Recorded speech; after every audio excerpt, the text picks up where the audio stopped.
Hello, welcome to today's edition of Daf Yomi. Good morning, good afternoon, good evening, wherever you're joining me. Thanks for your time, and let's dive straight into starting the second part of Bava Metzia, or up to chapter 5, Perk 5. Says, if you lend money to any of my people, even to the poor with you, you should not beat him as a creditor, nor shall you place interest upon him. That's from Exodus 22:24. And if your brother waxes poor, and his means fail with you, then you shall uproot him as a stranger, as a settler that he live with you. Do not take from him interest or increase, but fear your God, in order that your brother may live with you. You shall not give him your money with interest, nor give him your food for increase. For I am the Lord your God, who brought you forth out of the land of Egypt, to give you the land of Canaan to be your God. In Leviticus 25:35-38. You shall not lend with interest to your brother, or the interest of money, interest of food, interest of any matter that is lent with interest. Unto a foreigner you may lend with interest, but unto your brother you shall not lend with interest, in order that the Lord your God may bless you in all that you put your hand on, and in the land in which you are going to possess. And that's from Deuteronomy 23:20-21. By Torah, the fundamental prohibition of interest applies to cases of fixed interest, where the borrower agrees to pay the lender an additional predetermined sum or percentage of the loan, in addition to the principal he borrowed. As in the case of any other prohibition, the sages added additional prohibition to safeguard the law and rendered prohibited other types of loans that, although they do not contain explicit provisions for interest payments, nevertheless are likely to bring about the payment of interest, including those brought about by changes in the marketplace of merchandise. The market value of merchandise. Although the Torah prohibition against fixed interest is clear, in the real world of commerce there are many situations where it is not clear whether a particular payment constitutes forbidden interest, or whether it is actually a completely permitted payment of a different type. One fundamental problem in determining the distinction between a loan with interest and an investment in a business venture. A common form of a business venture is one in which one party invests money and the other party manages the venture. The question in such cases are, under what conditions can the investor's profit be viewed as his legitimate share of the profit of a joint venture? Under what conditions is the entire investment viewed as a loan, and the profit is viewed as forbidden interest? Another fundamental question concerns discounts. In many cases, a seller will want to offer a discount, either in the form of a lower payment for the merchandise or in the form of improved terms of sale, in consideration of having received payment before the merchandise, providing the merchandise, or of receiving the entire payment in a single sum when the merchandise is delivered. Here as well, the question is, when should this be considered legitimate business practice, and when should it be considered forbidden interest? Another question concerns uncertain interest. Often a situation arises where a lender is repaid in such a way that he receives additional profit at the borrower's expense, but in a manner that was not a necessary outcome of the transaction, as there was a possibility that the outcome would not involve any interest payment at all. The question, therefore, is whether this uncertain interest is included in the prohibition. Additionally, it is clarified whether the prohibition of interest is limited to payment of money, goods, and services with monetary value, or whether it includes any possible sort of benefit. All of these issues and the various dilemmas raised by the subject of this chapter. Taubis. The Torah states prohibition against taking interest, and if your brothers become impoverished and his hand falters with you, and you shall support him, whether a stranger or a native, he shall live with you. You shall not take from him interest, nashech, or increase taubit. You shall fear your God, and your brother shall live with you. And you shall not give him your money with nashech and with ma'abit, which you shall not give him your food. Leviticus 25:35-37. The Mishnah asks, which is nashech and which is taubit? Nechvas taubit. While the Torah encourages lending money to the needy, it prohibits the lender from collecting interest for such a favor. It is defined as any addition to the principal made when returning a loan to compensate the lender for the time that the money was in the borrower's possession. See Exodus 22:24, Leviticus 25:36-37, Deuteronomy 23:20. The prohibition of interest applies not only to the lender but also to the borrower, as well as any scribe, witness, or guarantor who takes part in the transfer of funds. It's prohibited to lend not only money but are also items with interest, so that it is prohibited to return an equal quantity of items as was borrowed if the value of the items has increased. The loan of money or items, but the loan will be repaid with money or goods of equal value, is called a halva'a in Hebrew.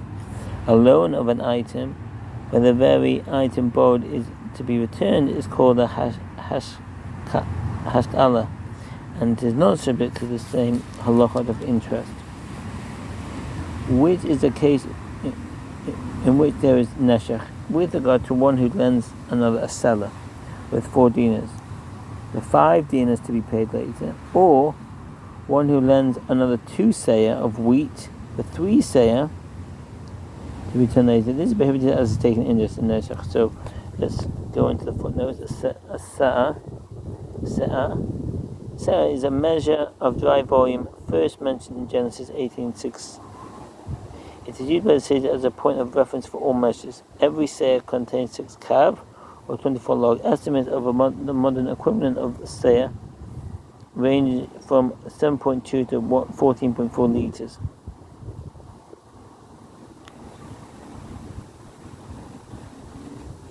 A malver seller sesayim chitim. One who lends a seller 2 seah of wheat. The Tana cites these examples from the many varieties of interest because the Torah speaks in neshech involving money and taba involving food, Torah Chaim.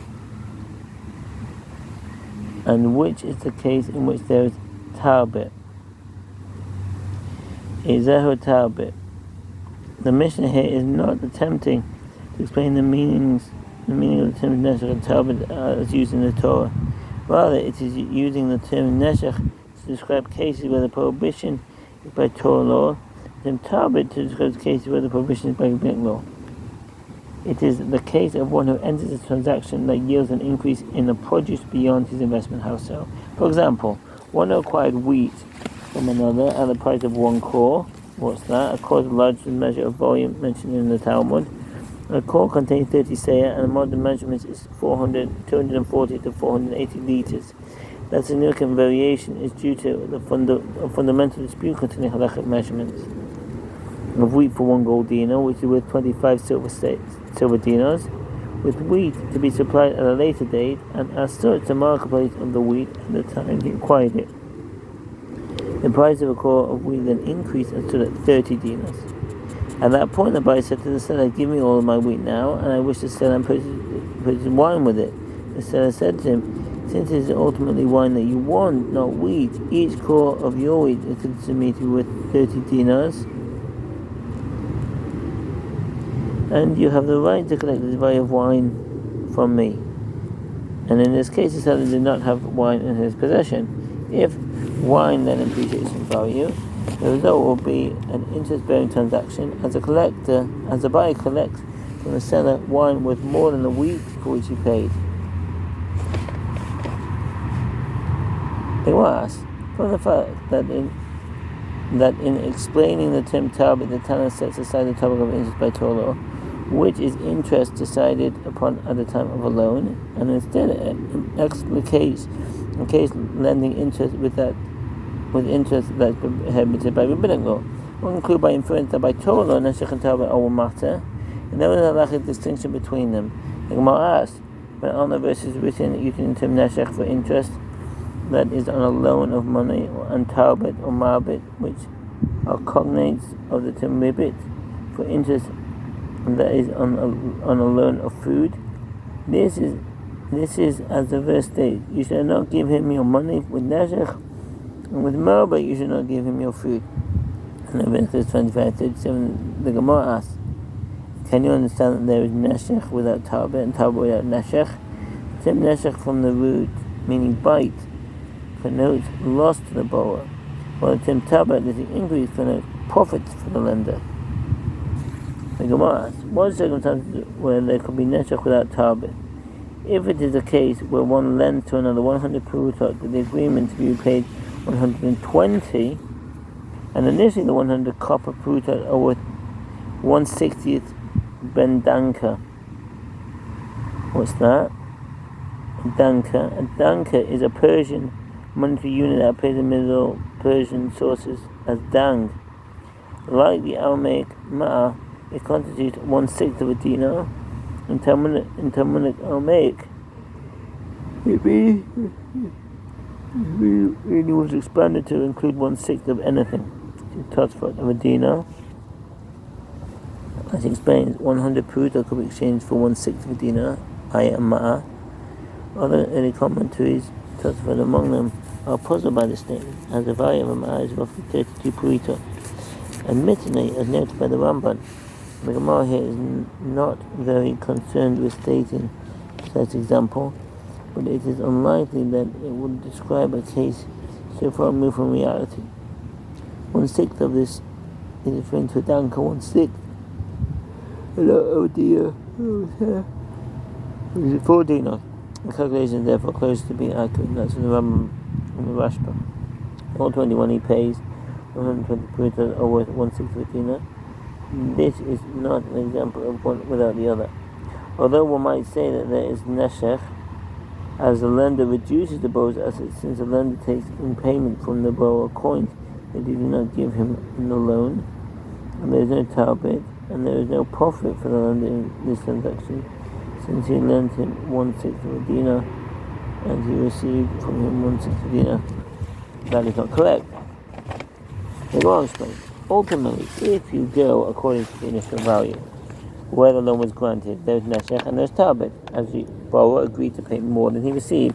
But if you go according to the ultimate value, when the loan was repaid, there is neither neshech nor there is tarbit, as you paid only the value he received.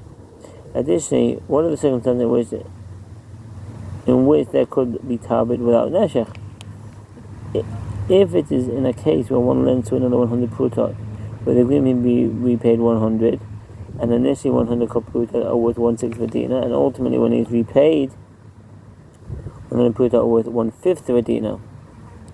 This is not an example of one without the other. The Gemara explains, if you go according to the initial value when the loan was granted, there is neither neshech nor there is tarbit, as he repaid only the value that he lent. If you go according to the ultimate value, the Gemara leaves undecided whether the prohibition is determined according to the initial value when the loan was granted, or the ultimate value when the loan was repaid. Most halakha rules, most authorities rule that it follows the initial value of Gahad Ashra'i, but in a case where at the time of the loan 100 prutot was equal to 1/6 of a dinar, and at the time of repayment 120 prutot equal to 1/6 of a dinar. It is uncertain whether repaying 120 prutot would be prohibited as interest, and since one must be stringent in cases of uncertainty concerning prohibition by Torah, the borrower may repay only 100 prutot. It was repaid, there was neshech and there was tarbet, and the value of 100 prutot has increased. Well, Rava said, you did not find neshech without tarbet, tarbet without neshech.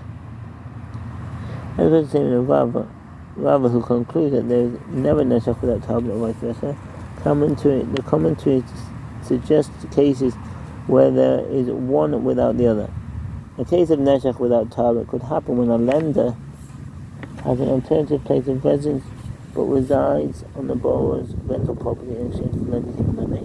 The lender does not incur monetary benefit as he has a place to live in any event, while the borrower experiences a loss.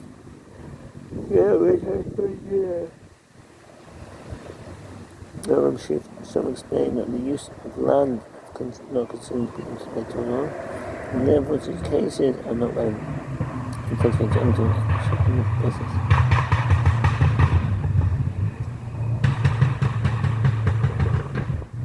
No tarbet and neshech, and there is distinguished between them only so that lending with interest always involves violating two prohibitions. One who lends money with interest violates not only the two prohibitions mentioned here, but as many as 6 other prohibitions, including the prohibition against placing a stumbling block before the blind, when it causes the borrower to violate the prohibition against paying interest. Say from Mishpatim, Hilchos Ma'av Veloba 4:1-2. If the repetition in the verse serves only to establish that there are two prohibitions, Why does the verse switch similarity from Nesach to Marbet? Why not the same term twice? They explain that it is common for the verse to vary its wording for stylistic reasons. It's taught about it. The verse states, "You shall not give him your money with Nashach, and with Marba you shall not give him your food." In Leviticus 25:37, I have derived only that there is a prohibition of Nashach for a loan of money and a prohibition of ribit for loan of a food. From where is it derived that there is Nashach with regard to the loan of food as well? The Bible answers, the different verse states that you should not lend interest to your brother. Nashach of money, Nashach of food, Nashach of interest.